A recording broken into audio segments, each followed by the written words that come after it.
Evening all. Well, we've been asked to do something a bit strange here today. Let me show you. Now, a lot of the time, I kind of forget that some people are very new to this game. So, what I get asked quite a lot is actually to explain the skills a bit more.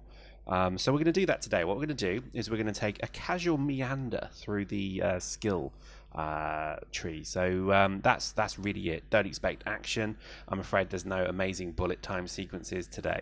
But really, what I think people are kind of curious about is, you know, if you're not new to if you're not new to maybe Eve and the Eve kind of concept here, this can appear incredibly off-putting when you see all the skills, you see all the modules, you see all the choices. So I think maybe what it's worth doing is just explaining really what the skill tree is, how it works, you know, in essence what you should maybe be aware of. A lot of you probably already know this, but again, this is really aimed at, I guess, new players, new people kind of logging into the game, and intrigued and curious really how to get the most from it.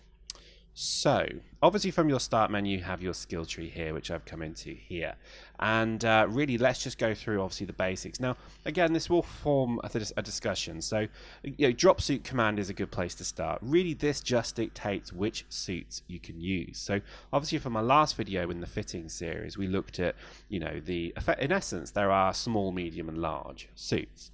I think we call them, what is it, light, medium and heavy, but in essence that's really the difference. So light is scout, medium is logistics or assault, and heavy is obviously heavy, the sentinel.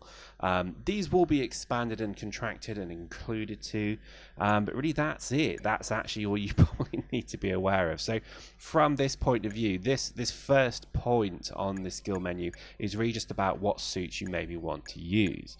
Now again, I can't advise you on what suit to go for, but let me just show you what I've done. I've obviously gone with pretty much Minmatar scout suits, only because I'm a big fan of moving fast. If you see my videos, I evade. I'm very good at evading. I'm not a particularly good heavy tank kind of person. I like to run around, I like to kind of sneak up on people, and to me the scout really worked. Now again, everything as you see here in this first level, think of this almost as level 0, level 1, and your level 1 kind of tiers, you then have the basics. Now these are just the, I guess, the frames. These are the beginning of the suit. So in terms of the Minmatar light, that would be your light basic suit. You then specialize, so off all of these points is then a further specialization. Now they have changed the skill requirements here to be quite more generous. So for example, I'm actually going to go for a Galante logistics drop suit, so I actually could do that now. So if I actually want to do that, I'll actually just skill up as you see here, and that now unlocks, there we go, so it's now unlocked these two suits here, and this is where I'm going to go next. So I'm just going to buy the skill book, and bish bash bosh, I'm now ready to start getting skill points into that. But again, that's level 3, so as you can see it all gets level 0, 1, 2, so that's, you know, your third tier of drop suit. Now again, it's worth just going through each of these points. You see here Caldari is the same, Amar is the same, then you get to the Amar heavy, you then see that you only have one choice off that. So again, have some real consideration into what suits you want to use. Go to the market, press triangle, and you'll be able to look at the stats, look at maybe the number of modules, and just look at the suits, see which ones you particularly fancy. Again, I think if I was going to give a recommendation, you're not going to go too far wrong if you go with medium frames to begin with, even if you put maybe just level 1 and 2 into it. If you can maybe go to level 3, then I would say either pick, you know, Amar is for energy based tank, armor tanking, Caldari is kind of shield tanking suits, maybe with ARs, assault rifles, and Galante is maybe, you know, armor. You know, Minmatar is then a mix of the base. So just, you know, decide your playstyle.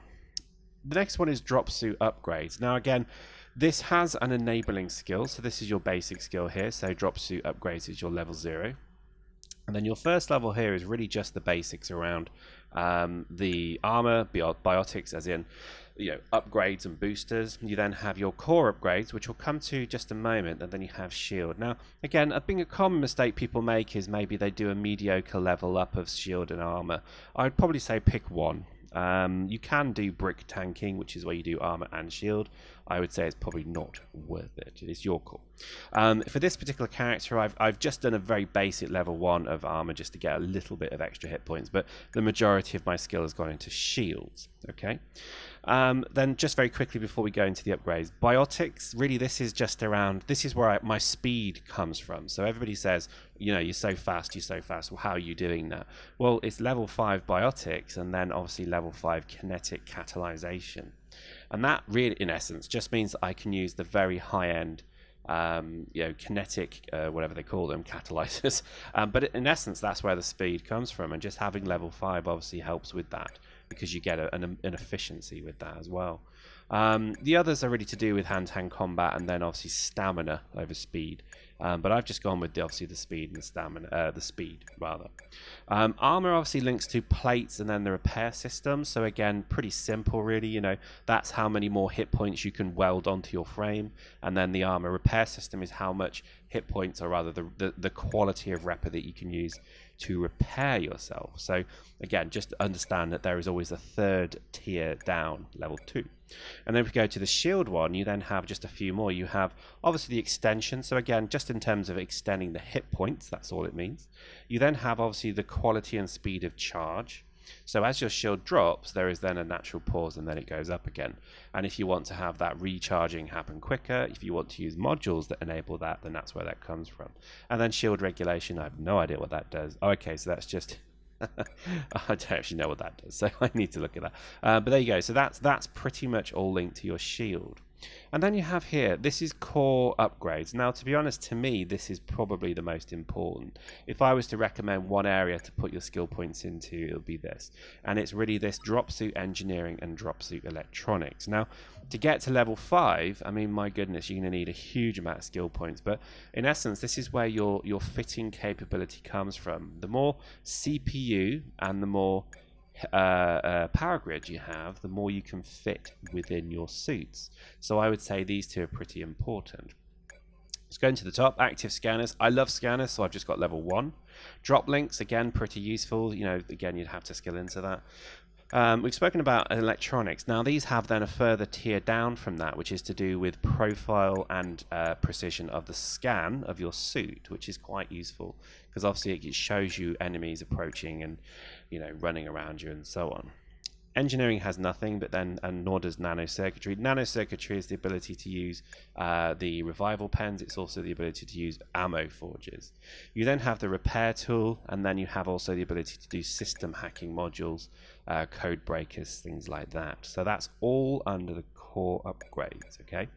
Do not underestimate the skills in this particular category. Dropsuit upgrades, I think, is maybe one of the least skilled up areas. People go with the dropsuit command and they go with weaponry, which we'll look at now. Weaponry is obviously just your ability to use weapons. I know it pretty much does what it says on the tin, but again, just be very careful here because, for example, if you wanted to just straight off the bat use heavy weapons, you have to get your weaponry to level 5. So that's quite you know, an investment of skill points right there. You then have to get your heavy weapon operation up to 3 to then use forge guns, and then you have to get that up to 5 to then get a proficiency on it. The amount of skill points people must have to put into the forge gun is astonishing. So just be aware of that. Again, heavy machine gun isn't too bad. That's only a level 1. And again, level 5 is the proficiency of that. Now, let's just talk about that maybe. I mean, we'll come back to maybe light weapons in just a moment. In terms of explosives, you then have obviously explosives that lead to demolitions and then grenadier. Demolitions are for proximity mines and remote explosives. A grenadier is obviously for AV grenades and, you know, your general anti-personnel grenades. You then have handheld weapon upgrades. Now this is obviously just linked to the ability to use weapon upgrades, so extra 3, 5 and 10% damage based upon your level. Okay, so that brings us nicely to light weapons. Now this is pretty much where you'll capture well, you pick and choose your weapon here really. Let me show you what I've done. I've gone balls out with ARs. I'm a fit of the month noob. So when I saw that TAC ARs with the new laser rifles, I went for one. But you know, we'll come to that. But as you can see, I put a lot of skills into this. So sharpshooter and, you know, proficiencies at 3 and 4, or rather 4 and 3 respectively. You know, that's not bad. My shotgun skills, I think obviously I've said before, I've got proficiency at 4. There's lots of real sinks you can drop your skill points into here. But I think certain things are not too great. I mean, the shotgun is probably a waste of time to put to level 4. I think level 2 is probably more than enough, and there's maybe 500,000 skill points wasted in that proficiency to 4. Other things I think also have kind of maybe been a bit too foolish to do. Maybe I didn't need sharpshooter to 4. Maybe proficiency at 3 on the AR is not too bad. But again, just have that understanding that once you start to really specialize, you're going to start losing points. Laser rifle to 3 is an absolute waste of time because I'm not a big fan of the laser rifle in its current state. It is good if you skill it up. I've obviously not done mass driver or plasma cannon this time. I put 2 into scrambler rifle to try it and hated it. It's just not my cup of tea. And then obviously shotgun spoken about. So I think, always maybe then have an appreciation that sometimes you may want to snipe if you're not feeling particularly energetic for the day. Have a go at sniping. And obviously I've got I'm skilling up swarm launchers as my kind of AV style. Now again, just have that appreciation that you need to get the proficiencies up on most of your weapons to be competitive, but don't go crazy with it. I'd say it's something that you probably don't want to skill up too much. So I guess that's it really. Pick your choice, pick your weapon, and I think just be sensible with it. Don't sink every single SP you have into it. Okay. In terms of vehicle command, now obviously this vehicle ones are quite simple. Effectively they are the mirror of the drop suit. So this just then unlocks the types of vehicles. So here we go. We have, for example, the drop ships, we have the LAVs, and then obviously through the LAVs you then get to the HAVs, which are the tanks. Then the tanks are obviously your kind of starter tank, and then your enforcer, which is your long range. And in essence they're a lot simpler because there's obviously fewer of them. So the LAVs then break down into, for example, logistics and scout LAVs. So again, just be very aware of that. In terms of upgrades, again, just you have to upgrade the vehicle modules. They're not linked to the drop suit modules anymore like they used to be. So you actually have to spend SP away from your drop suit. So this is why if you're a pretty decent tanker, it means you're not a very good soldier. Not in all cases, but in most. And I think really this is just, again, choosing which you want to do, shield or armor. Looking at the core upgrades that give you more power grid and CPU. And in essence that's kind of it, and then really just finding a fit that works for you. Turrets is very nice and simple. This is couldn't be simpler. There's only really 4 skill points to train here, and you just have to pick which turret you're going to go for. And then very much absolutely finally we then have corporations, and this is just a single chain, and it's really to do with just an empire building corporation tree. So that's kind of it. I know that was a very quick look, but I would highly recommend you go and spend some time looking at the skill tree, because you'll get a lot from it, I promise. And I think just maybe look out and just plan out what maybe you want to try and get into. For myself, I'm looking to maybe get into a dropship on another character, so just pick the skill tree that gets to there. Again, you can have half the skill points of a competitor, but if you've skilled wisely, you'll beat them most times. Hope you enjoyed that. We'll look at more of these kind of very obvious first starters points a bit later on.